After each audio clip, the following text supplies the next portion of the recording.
साथियों, राजकीय संग्रहालय मथुरा में आपका स्वागत एवं अभिनंदन। हमें आशा है कि भारतीय सांस्कृतिक गौरव को आपके समक्ष ऑनलाइन माध्यम से पहुंचाने का मथुरा संग्रहालय का यह प्रयास आपके ज्ञानार्जन में एक महत्वपूर्ण भूमिका निभा रहा होगा। अभी तक मथुरा संग्रहालय की इस श्रृंखला में मणिभद्र यक्ष, तोरण धन्नी एवं एक जैन आयाकपट्ट को प्रदर्शित किया गया है। आज हम चौथी प्रस्तुति के रूप में एक वेदिका स्तंभ पर अंकित नृत्य की प्रतिमा को प्रस्तुत करने जा रहे हैं। यह वेदिका स्तंभ तत्कालीन समय के एक स्तूप का महत्वपूर्ण हिस्सा था, जो कि आज हमारे संग्रहालय में संरक्षित है। इस वेदिका स्तंभ पर 3 दृश्य हमें देखने को मिलेंगे। नीचे की ओर कीचक आकृति बनी हुई है, मध्य में एक आदमकद नृत्य की प्रतिमा बनी हुई है और शीर्ष भाग में बोधिसत्व द्वारा एक सभा संबोधन करने का दृश्य आपको देखने को मिलेगा। यह कलाकृति 2वीं शताब्दी ईसा पूर्व की शिल्पांकन और आकर्षण की दृष्टि से एक उत्कृष्ट कृति के रूप में स्वीकार की जाती है। आइए हम अपने सांस्कृतिक गौरव को समझने और जानने के लिए इसका विस्तृत अवलोकन करते हैं।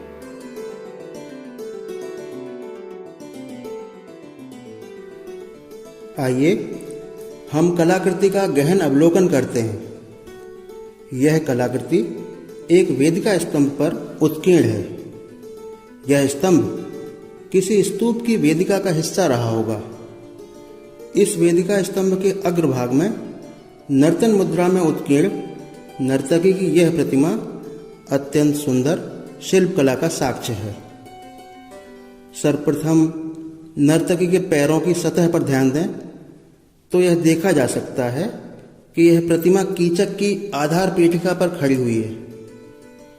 कीचक आकृति में उभरी बड़ी बड़ी आंखें एवं शंक्वाकार खड़े कान स्पष्ट देखे जा सकते हैं। स्तंभ के ऊपर एवं निचले भाग को छोड़कर मध्य भाग को अष्टकोणीय बनाया गया है। अब हम स्तंभ पर उत्कीर्ण इस नर्तकी की प्रतिमा पर ध्यान देते हैं। यह प्रतिमा बड़े ही कलात्मक ढंग से तत्कालीन शिल्पी द्वारा निर्मित की गई है। पैरों में 5 लड़ों की सुंदर पाजेब अर्थात नूपुर वलय पहने नर्तकी के थिरकते पांव मन में सहज स्पंदन उत्पन्न कर देते हैं। साड़ी पहनने पर भी पारदर्शिता के कारण शरीर के अवयव दिखाई देते हैं। नर्तकी प्रतिमा में विभिन्न प्रकार के आभूषणों का अंकन इसे अत्यंत सौंदर्य प्रदान करता है। गले में धारण किए हुए आभूषण विशेष रूप से आकर्षक हैं। गले में सर्वप्रथम ध्यान दें तो कंठहार का अंकन देखा जा सकता है। इस कंठहार के मध्य में एक पुष्प आकृति अर्थात पद्म आकृति अवलोकनीय है। उससे नीचे एक भारी एवं चपटा पुष्प आकृतियों से युक्त हार गले में देखा जा सकता है। फिर मोटी लड़ों से युक्त हार जिसमें पुष्प आकृति अंकित लॉकेट लटका हुआ पहना गया है। तत्पश्चात मोतियों की एक माला यह नर्तकी धारण किए हुए है, जिसे मुक्ताहार या एकावली हार भी कहा जाता था। इसके अतिरिक्त एक अत्यंत आकर्षक एवं भारी लंबा हार भी गले में देखा जा सकता है, जो कि स्तनों के मध्य से गुजरता हुआ अंकित है। इसमें बाईं ओर कमर पर एक विशेष प्रकार का लॉकेट या गुच्छा लटकता हुआ भी देखा जा सकता है। इस विशेष हार को साहित्यिक संदर्भों में वैकाक्षिक के नाम से जाना जाता है। इस प्रकार हम देखते हैं कि गले में विभिन्न प्रकार के 5 सुंदर हार आभूषण देखे जा सकते हैं। अब हम नर्तकी के हाथों पर ध्यान देते हैं। दोनों हाथों में भारी कंगनों की श्रृंखला एवं सुंदर बाजूबंद को स्पष्टता देखा जा सकता है। कमर से पेट की ओर भी एक सुंदर माला का अंकन हुआ है। कमर पर एक भारी भरकम करधनी अर्थात मेखला भी स्पष्ट रूप से देखी जा सकती है। इसमें 4 सुंदर लड़ियां हैं। अब हम नर्तकी के दोनों हाथों अर्थात हथेलियों पर गौर करते हैं।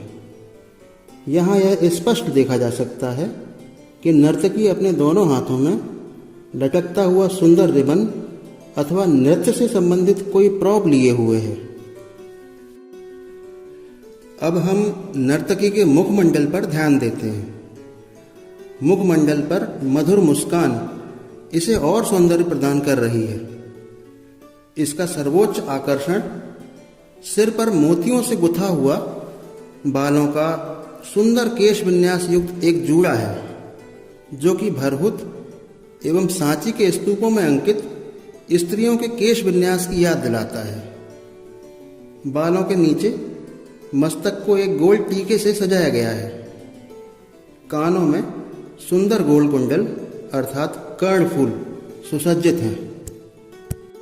अब हम इस स्तंभ के शीर्ष भाग पर ध्यान देंगे। यहाँ अर्धचंद्राकार घेरे में छत्रधारी बोधिसत्व को श्रद्धालुओं की एक सभा को संबोधित करते हुए प्रदर्शित किया गया है। यहाँ छत्र बोधिसत्व के बाएं हाथ में है। सभा के दृश्य में 3 पंक्तियों में उकड़ू बैठी कुल 11 मानव आकृतियां रही होंगी, जिसमें से वर्तमान में 10 मानव आकृतियां यहाँ स्पष्टतः देखी जा सकती हैं। पीछे की तीसरी पंक्ति में एक मानव आकृति खंडित हो चुकी है। अब वेदिका स्तंभ को ध्यान से देखते हैं। स्तंभ में दोनों तरफ लगभग 11.5 इंच लंबे 3-3 खांचे बने हैं। इन खांचों में विभिन्न सूचियों को फंसाकर स्तूप वेदिका के स्तंभों को आपस में संबद्ध किया जाता था। स्तंभ के पृष्ठ भाग को आकर्षक रूप प्रदान करने के लिए उसके ऊपरी हिस्से पर सुंदर बंधन लटकनों को उत्कीर्ण किया गया है।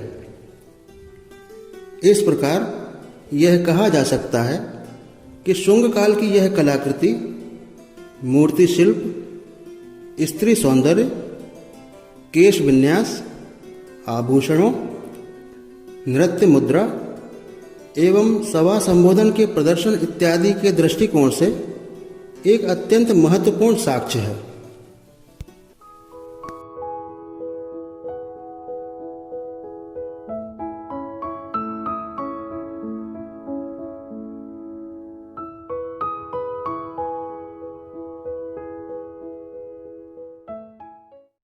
धन्यवाद।